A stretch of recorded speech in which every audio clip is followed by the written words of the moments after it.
नमस्कार बच्चों, मैं कविता पाठक हिंदी शिक्षिका आज नवम कक्षा के विद्यार्थियों की पाठ्य पुस्तक क्षितिज भाग 1 के साथ प्रस्तुत हूँ।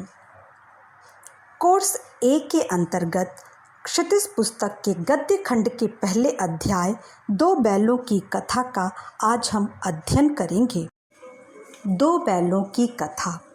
इस कथा के पूर्वार्ध में हमने जाना कि गया पुनः हीरा मोती को अपने घर ले आया। हीरा और मोती इस नए घर में प्रसन्न नहीं थे। उन्हें अपना गांव याद आ रहा था, किंतु बार बार चाहकर भी वे अपने गांव नहीं लौट सकते थे। गया का व्यवहार दोनों बैलों के प्रति अति कठोर था। हाँ, गया के बड़े भाई भैरव की बालिका को बैलों से एक प्रकार की आत्मीयता हो गई थी, क्योंकि उसकी माँ भी मर चुकी थी और सौतेली माँ का व्यवहार उस बालिका के प्रति अत्यंत कठोर था। उसने एक दिन चुपचाप बैलों को यह कहकर स्वतंत्र कर दिया कि घर में सलाह हो रही है, दोनों बैलों की नाक में नाथ डाल दी जाए। अतः उसने बैलों के गराव खोलकर उन्हें मुक्त कर दिया। आइए अब आगे की कथा का अध्ययन करें। बालिका के मुक्त कर देने पर हीरा मोती भाग पड़े। गया ने उनका पीछा किया। गांव के और लोग भी पीछे हो लिए। दोनों तेज गति से वहां से दौड़ते रहे। हड़बड़ी में दोनों गलत रास्ते पर दौड़ पड़े। उन्हें मार्ग का ज्ञान न रहा। जिस परिचित मार्ग से आए थे उसका यहाँ पता न था। नए नए गांव मिलने लगे। तब दोनों एक खेत के किनारे खड़े होकर सोचने लगे। दोनों ने खूब मटर खाए और मस्ती में आकर उछलने कूदने लगे। अचानक उनके सामने एक बहुत बड़ा सांड आ गया। दोनों डर गए। मुकाबला कैसे करें? हीरा ने मोती को सलाह दी कि दोनों उस पर मिलकर आक्रमण करें। उन्होंने यही किया। सांड एक पर सींग चलाता तो दूसरा उसके पेट में अपने सींग घुसेड़ देता, क्योंकि सांड को संगठित शत्रुओं से युद्ध करने की आदत नहीं थी, इसलिए वह बेदम होकर गिर पड़ा। दोनों ने उस पर दया की और वहीं छोड़ दी। स्वतंत्रता संग्राम से जोड़ते हुए अगर इस कहानी को देखा जाए तो सांड यहाँ डलहौजी के प्रतीक के रूप में आया है। डलहौजी फूट डालो राज करो की नीति चलाता था। ठीक उसी प्रकार यहाँ भी वह दोनों संगठित बैलों से हार गया और बेदम होकर गिर पड़ा। दोनों मित्र विजय के नशे में झूमते चले जाते थे। मोती ने अपनी सांकेतिक भाषा में कहा, मेरा जी तो चाहता था कि बच्चा को मार ही डालूं। सामने मटर का खेत था ही। मोती उसमें घुस गया। हीरा मना करता रहा, पर उसने एक न सुनी।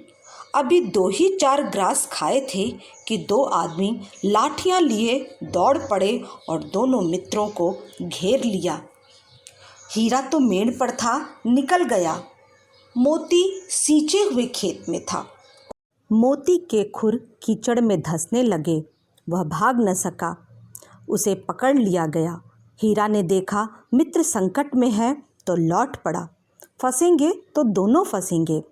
रखवालों ने उसे भी पकड़ लिया और दोनों मित्रों को सुबह कांजी हौस में बंद कर दिया गया। कांजी हौस में उन्हें दिन भर खाने को कुछ न मिला। वहाँ पहले से कई भैंसें, बकरियां, घोड़े तथा गधे थे। सभी के सभी भूखे प्यासे मुर्दों की तरह पड़े थे। भूख के मारे हीरा मोती ने दीवार की मिट्टी चाटनी शुरू की। रात के समय हीरा के मन में विद्रोह की ज्वाला उठी। उसने बाड़े की कच्ची दीवार पर अपने नुकीले सींगों से वार किया। हर वार में कुछ मिट्टी गिर जाती। इतने में चौकीदार लालटेन लेकर वहां पहुंचा। उसने हीरे का उजड्डपन देखा तो उसे कई डंडे मारे और उसे मोटी रस्सी से बांध दिया। मोती ने उसे चिढ़ाया। हीरा ने जवाब दिया, बंध गए तो क्या हुआ, अगर दीवार टूट जाती तो कई जाने आज़ाद हो जा। अब मोती को भी जोश आ गया। उसने बड़े जोश से दीवार में सींग मारा। 2 घंटे जोर आजमाइश करने के बाद उसने लगभग आधी दीवार गिरा दी।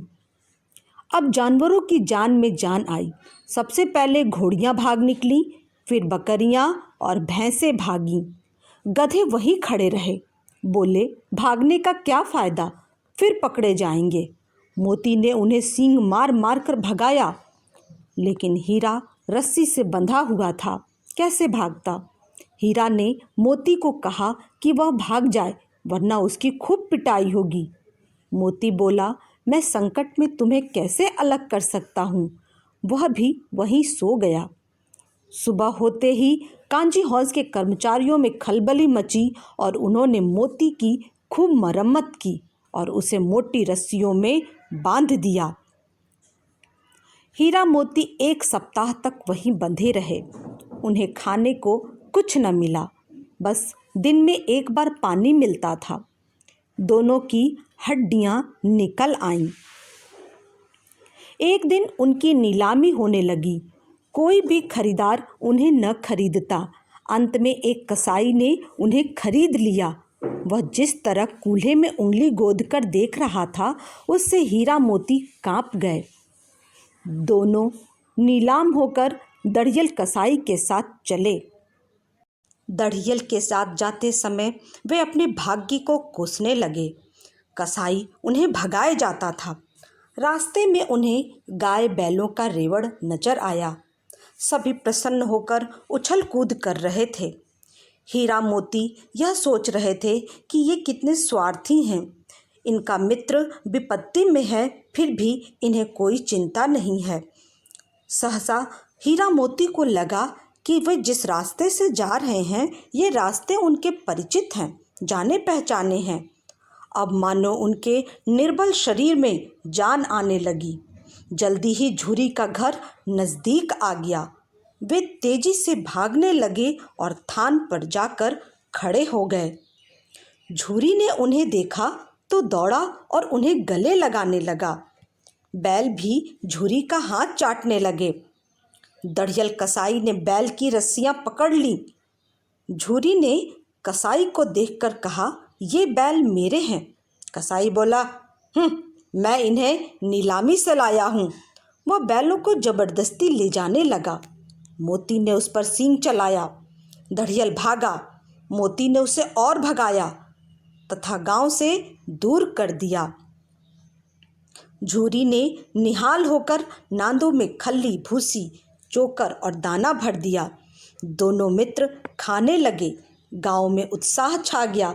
सभी इन बैलों की प्रशंसा करने लगे और उसी समय मालकिन ने आकर दोनों के माथे चूम लिए। धन्यवाद।